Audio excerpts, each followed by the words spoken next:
The government says that when the high-speed 2 rail line is finally built, those living next to the 250-mile-an-hour train will actually welcome their fast new neighbour and wonder what on earth they were so worried about. We shall see.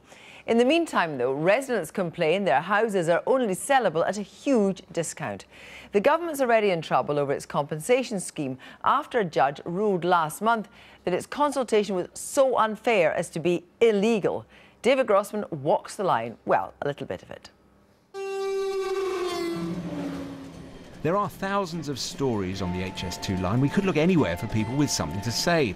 Although the building of the first stage of the line between London and Birmingham won't start until 2017 and isn't due to finish till 2026, its impact is already keenly felt.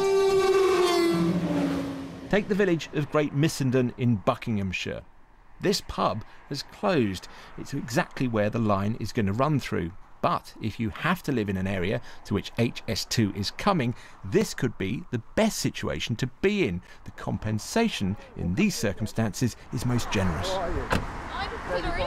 I've come to meet the organisers of the HS2 Action Alliance. They took the government to judicial review and won. The judge agreed the consultation on compensation had been so unfair as to be unlawful. The property market is completely stymied. It's just frozen because what you will see is lots of houses for sale and nobody wants to buy them. You have extreme problems in that people want to get on, they want to move on with their lives, and yet for 2 decades they're just going to be frozen out. How much compensation you get depends on how far you live from the centre of the line. Within 60 metres, well, you're compulsorily purchased. You get the value of what the property would have been before HS2, plus a 10% bonus that can't exceed £47,000, and you get your moving costs as well. If you live between 60 and 120 metres from the line in a rural area, well, you qualify for the voluntary purchase scheme. You can ask the government to pay the unblighted market value of your home, but you're not eligible for any of the other extra payments.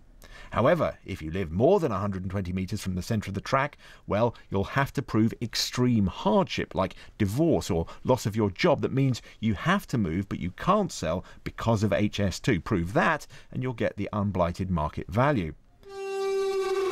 Hello.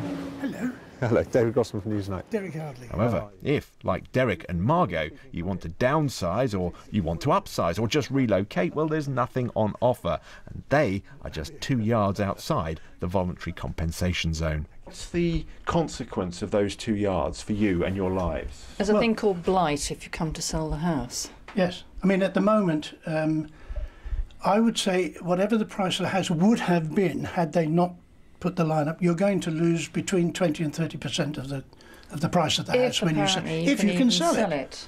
Who's going to be interested in a thundering great train coming along? Yeah. No one. Every so many a minute. I mean, if people might buy it if the price was right, but why should we? But we you. want to move to a place where the price is right for us, and we're not going to be able to. Estate agents have told the couple that they'd want £1,500 even to market the home, which they've also been told is unsellable. Their only other option, wait until the line has been operating for a year and then put in a claim for the impact caused. By then, Derek will be nearly 90.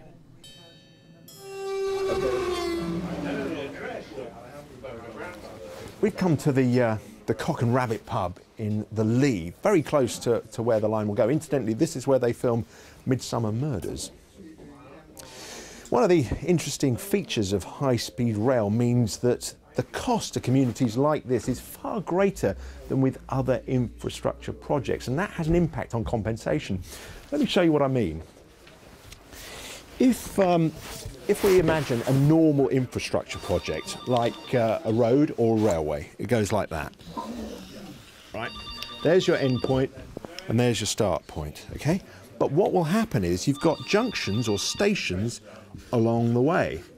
So the people who live in this sort of area, like that, will have the cost of being near the line or the road, but they'll also have the benefit of having access to this fantastic new infrastructure. So the cost on them, or the impact on their house prices, for example, will be somewhat mitigated. But with high-speed rail, don't forget, none of these exist. It goes from London to Birmingham bypassing this place about here, and it has absolutely no benefit to the people who live here.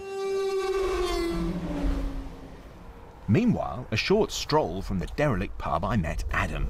Oh, Adam. Hello. How are you? He spent years adapting this barn to provide the perfect home for him and his family. This kind of adaptation doesn't come You're pretty cheap. close to... Very, very close. Because the pub's going. Yes. And so how much closer does the line come from the pub? The line goes right through the middle of that pub. Yeah. And then comes closer to us at an angle across into this wood over here. Adam only has one fully functioning lung and says his sometimes fragile health wouldn't allow him to live so close to so much building work. As soon as the diggers arrive, he says he has to leave. If my neighbours had to move, okay, they might not want to, but if they got the value of their property, they would be able to move. In my case, there's extra issues. I couldn't just buy another property tomorrow and move into it. I would have to find a place, I'd have to find builders, I'd have to get doors widened, new bathrooms put in, accessible bathrooms, accessible kitchens, probably ramps or raising ground levels. All this costs a phenomenal amount of money.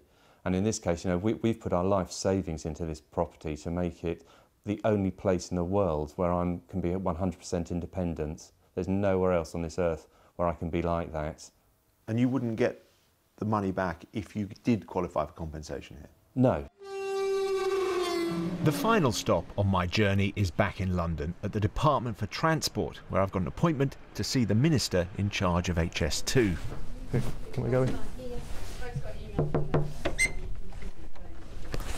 Hello. We have seen from the evidence of High Speed 1 that has gone, you know, through the heart of Kent up to London, that despite all the rhetoric and the campaigning and the complaining back in the late 80s, when the project was beginning to be developed, that actually when the project is up and running, those problems have not materialised. But the first phase of the railway won't even be built until 2026. That's 13 years away. That's a long time to wait and not be able to sell your house for what you think is its full market value, even if the problems caused by HS2 that you fear are going to happen don't actually materialise. There will be some people who may feel nervous, I think unjustifiably, about the impact, but if there is a need for them to have to sell their house, then under the conditions of the hardship scheme, then they will be provided with that help at an